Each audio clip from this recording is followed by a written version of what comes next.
I'm sorry. Well, this is a designer, Luis.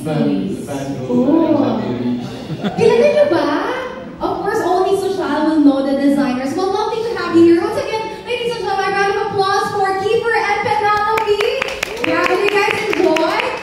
I mean, we're at their home. Grabe, you guys are eating their food. I love the feels. I love the ambience here. And now, Kiefer, you've mentioned earlier, and of course, Penelope, you've mentioned that they're going to be earning social cash for the night. Magpapagulog kayo ng pera. I love it. Yes. And of course, mas marami, mas masaya. Syempre, hindi lang din looks ang labanan natin for tonight. Content is king, as mentioned by Kiefer and Penelope. If you guys were able to post on your IG, we're gonna give away, of course, social cash prizes to them as well. And syempre, if you guys, our feed are curated like the art exhibits in BGC. That's baka. But of course, only the most curated, only the most effortlessly elite will win our Pasocial IG contest. Later on, I'll talk to Penelope and Kiefer kung ano ba yung criteria nila. Gano'n ba kataas ang standards na kailangang abutin ng ating audience for tonight for them to be able to get your approval? Dahil alam kong kayo ang mamimili ng winners for tonight.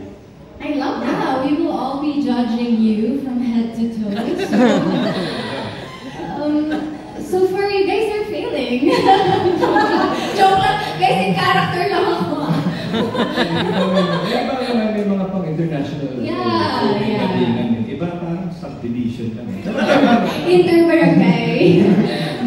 Alright, since you guys have learned about the contest ni Kiefer and Penelope here sa kanilang housewarming, of course, you guys will be taking home prizes for tonight that you can use later sa kanilang pinagmamalaking bidding wars. You guys will get an exclusive dibs sa mga designer items, yung mga designer collections ni Penelope and ni Kiefer later on. So hold on to that cash prizes.